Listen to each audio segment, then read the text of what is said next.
I'm making a scrapbook for the first year of my son's life, and this is month 1. There are a million different approaches to making a scrapbook for a baby, and I settled on making a folio for each month of its life. At the end of the year, I'll bind all the folios together into one large book. As a first-time mom, I am doing all of the cliche, cheesy things and taking pictures of it along the way. And my husband and I are also writing letters for our baby to reflect on what each month meant to us and to write about anything that stood out. So each folio will have a letter and photos that we've captured that month. And I felt like doing his scrapbook this way felt like the perfect way to blend the tidiness of traditional scrapbooking, eclectic vibes of junk journaling, and the sentimentality of journaling through letters. If you hear any coos or cries in the background, it's because my baby is strapped to me as I'm recording this. So, he says hi. So anyway, stick around to see how this thing comes together. In the spirit of junk journaling, I found the largest sheet of brown paper that I could find in my stash, and they totally did not match, and I just glued them together anyway. So I can make this sheet large enough for me to fold 3 times, being able to make a cover, 2 spreads, and a flap for an envelope. Once I had my folio structure sorted out, it was time to move on to decorating. I was having such a hard time figuring out what I wanted to do. So though scrapbooking is very similar to creative journaling, I found that my creativity wasn't flowing as fluidly as when I'm just collaging a page about, my fifis in my journal.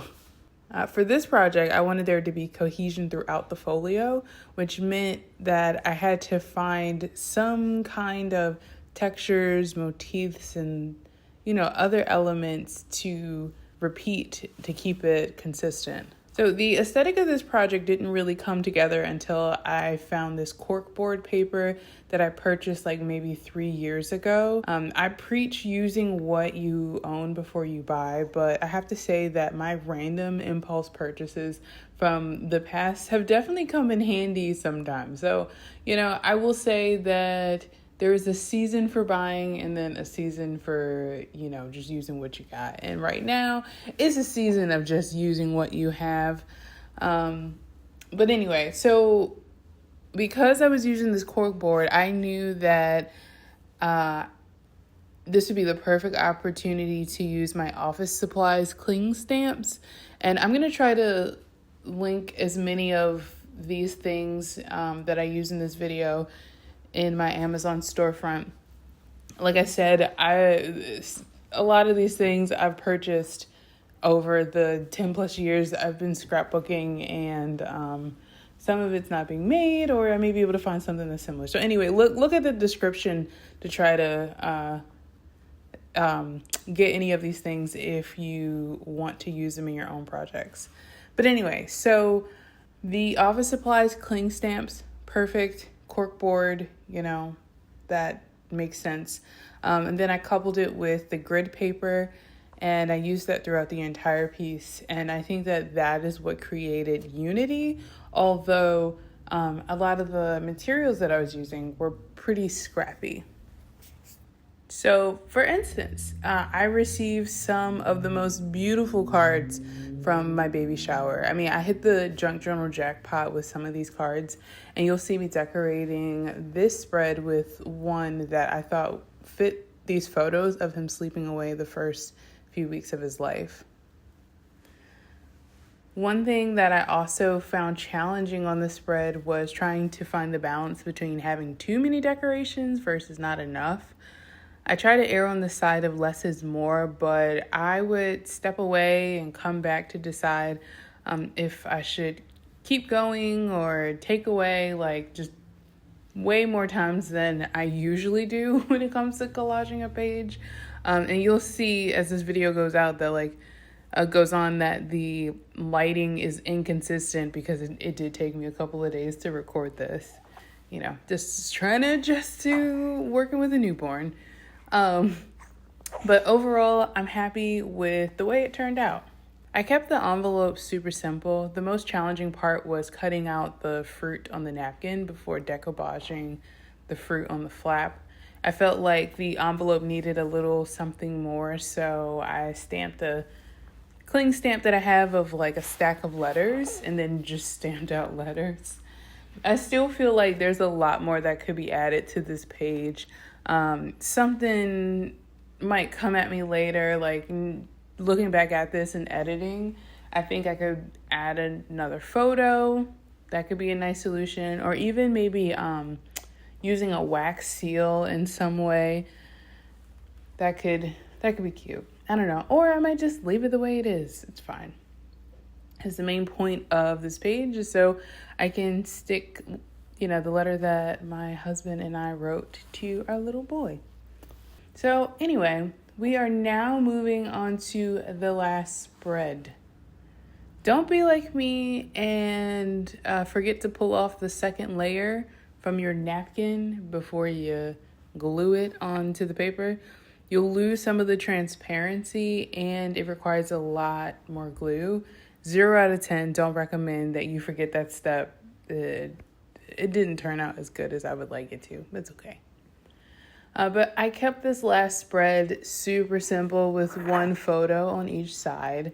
I still have quite a few printed photos left from month 1 that I didn't use in this project, but I'm definitely gonna stick them into my pregnancy journal that has morphed into a motherhood journal. The motherhood journal project will be making an appearance on this channel as well. And if you are an OG and have been watching this channel since 2020, I promise not all of my content is just going to be about being a first-time mom and my baby, but a good chunk of it will be, because that's literally all I can think about right now is this little guy and all of the fun book projects that I can do that feature him. But yeah, but for this specific project, I plan to share every time I create a new folio. I already have month 2 photos printed out, so I'm really excited about it. I think it will help me stay accountable to actually finish the project, and I hope that it will inspire parents and grandparents, whether you're new or not, to finally do something with those photos that are in your phone. And speaking of finally finishing a project, I completed the design for the Archivist, an anthology for creative journaling artists. This is a project that has been kicked on down the list for like the past 2 years. Lovely artists from around the world submitted pictures of their journals, as well as some fiction and some poetry, and we put it all together in a book as an anthology. There's creative writing prompts and some other creative musings to inspire other creative journaling artists to make interesting and beautiful work. So I'm really proud of this project and super excited, and I'll be sharing more about it. But anyway, thank you so much for watching. This was really fun.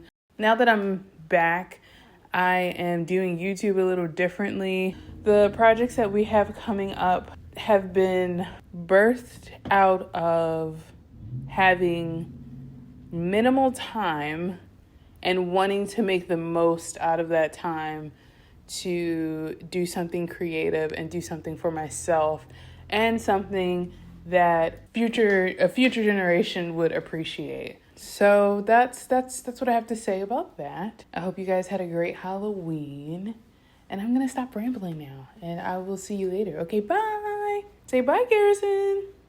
He fell asleep. All right, bye guys.